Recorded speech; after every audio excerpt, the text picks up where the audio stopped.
Hi guys, welcome to another episode of Pointy Not Sharp. Today we're taking a look at another French bayonet. So this is the cast iron version of the French model of 1886 modified 15 épée bayonet for the Lebel and Berthier rifles during the First World War.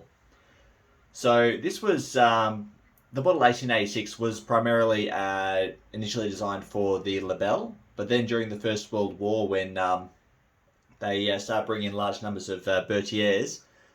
They were made for the Berthier as well, even though that Berthier had its own saber-like bayonet. Now, pretty much all of these model of 1886 Modify 15 or 86/15 bayonets were made to be fitted to Berthier rifles, but it's not a rule. They were obviously interchangeable. They're the same bayonet. Now, these bayonets were made by all of the usual French state arms plants, like Châtellerault, Saint-Étienne, and Toulouse. However, unlike other French bayonets, these were also made under contract by Remington in the US. So there was a contract put in place for 200,000 of these bayonets towards the end of the First World War. And from what I've been able to gather, only 100,000 of those were delivered to France. The other 100,000, for whatever reason, weren't.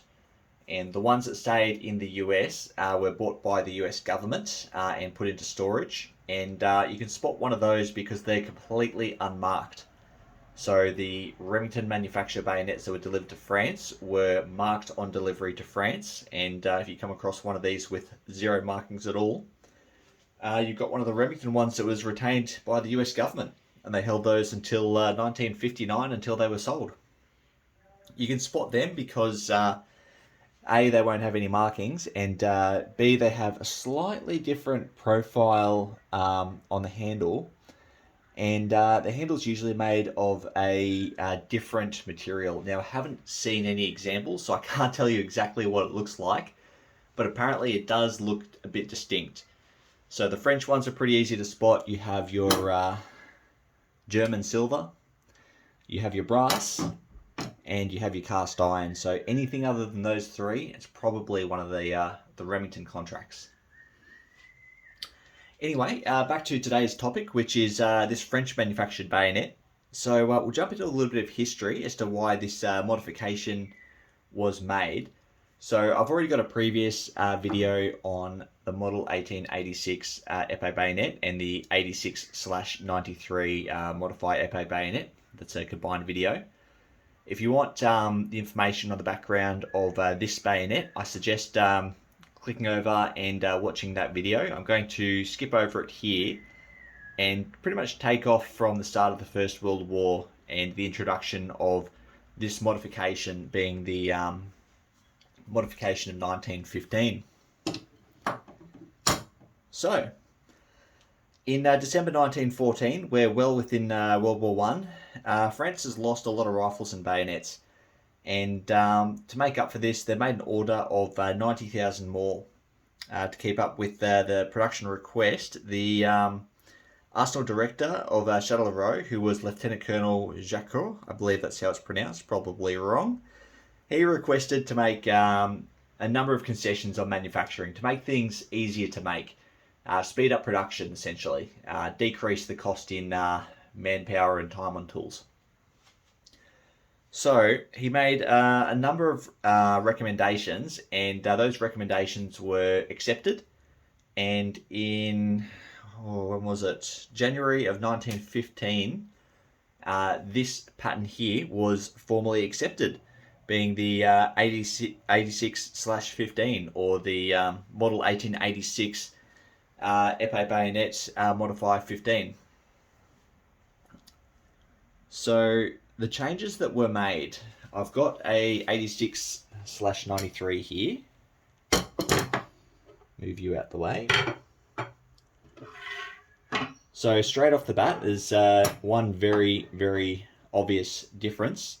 The hook quillen has been removed. There we go. Now they're facing the right way.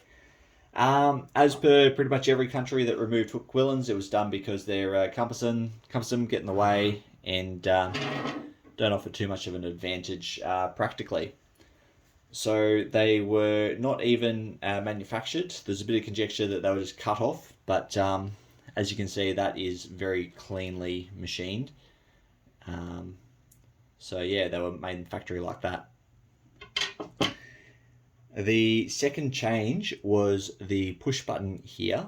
So if you're not familiar with the push button catch on a Lebel or Berthier Model 1886 style bayonet, it's got a sort of a rotating button here. It presses down and it engages or rather disengages this little locking tab that slides in the mortise here. So that slides on the rifle and you have this little lug here that just locks. So when you press it, disengages.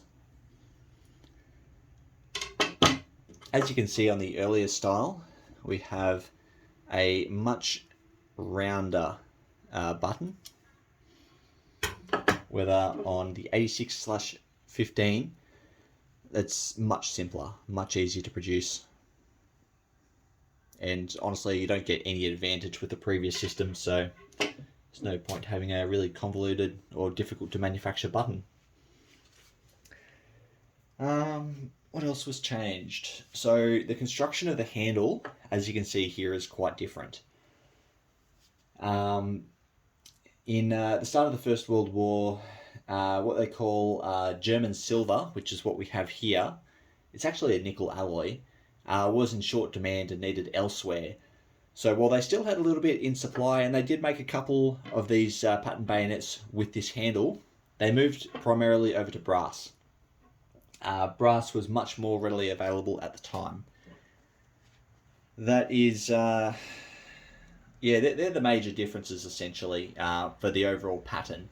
This one here has a cast iron handle.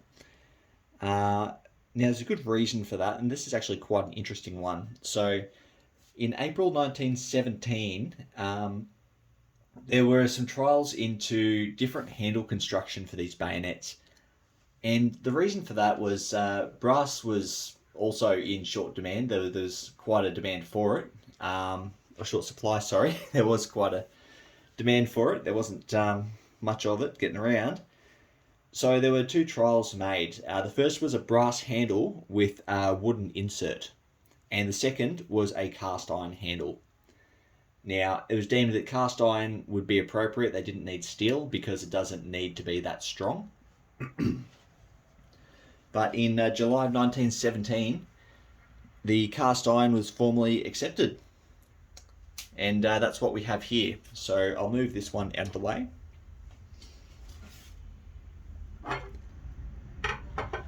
Now these are quite scarce. There's not very many of them around. They do fetch a bit of a premium.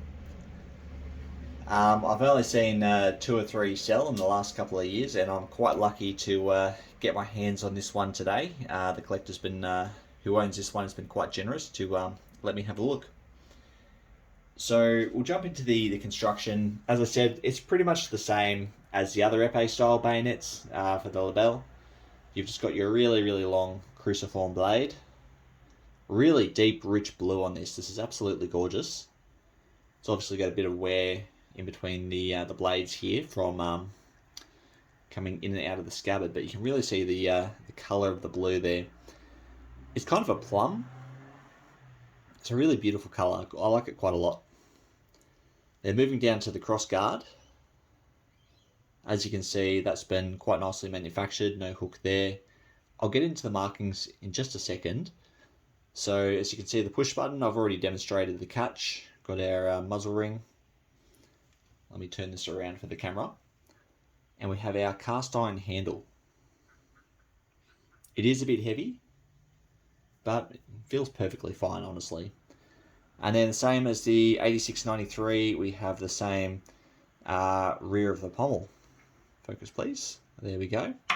And that does screw out. And as you can see, there's a couple of tool marks there where this has been screwed out a couple of times. It's been scraped around a little bit.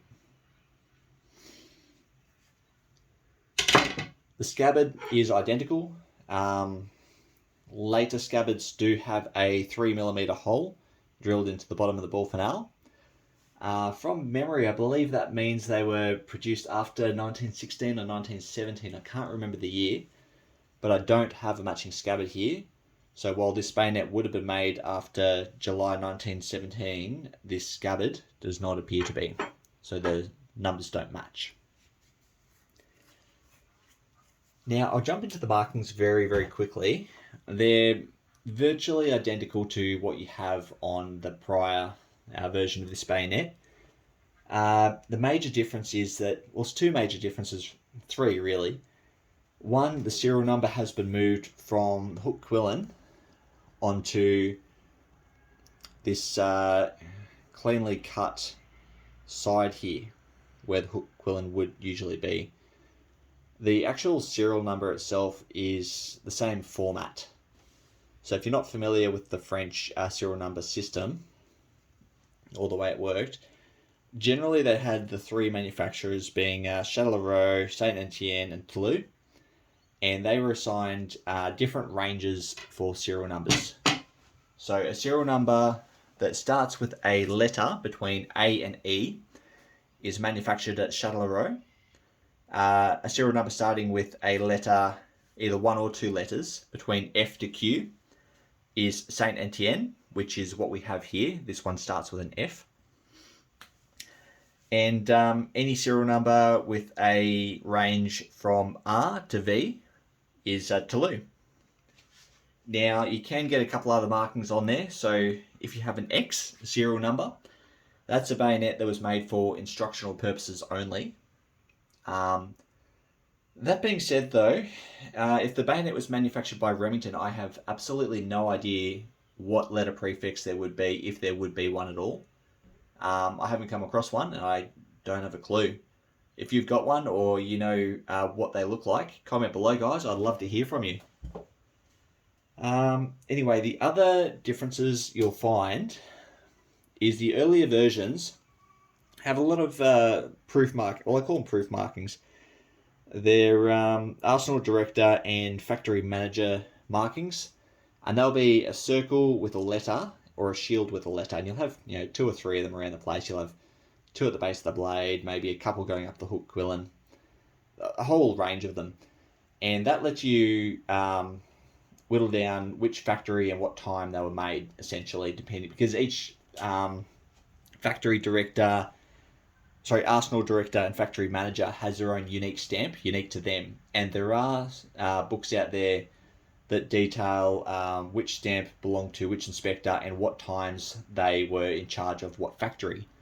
So with that information, you can track down where a bayonet came from and what time. That being said, I don't have access to that. I've heard of a good French book that has that information, but I don't speak French and I don't have that book. Anyway, the change from the prior bayonet is they were covered in those kinds of markings, where I can only find one or two on this. So the ones I have found is I found a little shield just here above my thumb. I think it has a little A inside it. I'm not too sure. I'll probably have to have a look through a magnifying glass or something, but maybe an R or an A in a little shield. So that would be a Arsenal Director's mark. But as far as I can tell, oh no, there's another one here, an L in a shield. But I think they're about the only two. Now the final difference to the markings between these and the earlier model is a lot of the components for these bayonets were actually made in feeder factories by other contractors. So those individual parts were stamped with the manufacturer's initials or a code or a number indicating which manufacturer it was. So I'll give you an example. At the base of the pommel here, let me just have a look at what it says before I put it in front of the camera.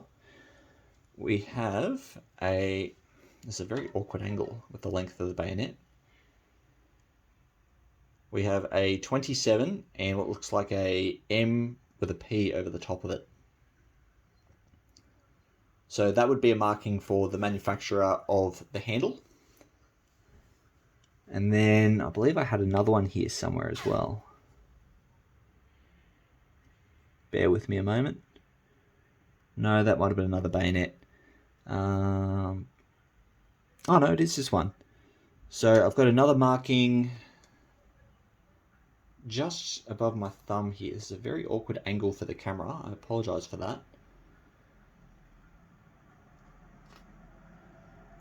And it's very, very small, just above my thumbnail there. And that's another manufacturer's mark right there. And that's obviously the company that's manufactured this button. Now, the only other interesting thing about this bayonet, and I haven't found any information on it, is it appears that there's a blue that's been done to both the crossguard and the handle being the cast iron. It's a bit of a bluey, like blue colour, a blue coloured blue, or a dark blue, or a, yeah. It's worn off on the handle a little bit. You can see a little bit of the iron peeking through with a little bit of a dark reddy corrosion, but yeah. But that's about all I've managed to track down on this particular bayonet. As I've said, the cast iron is quite desirable, and I hope to add one to my collection one day. If I've made any mistakes, guys, or you have any other information, I'd love to hear from you. Comment below. Other than that, thanks for watching. Have a great day.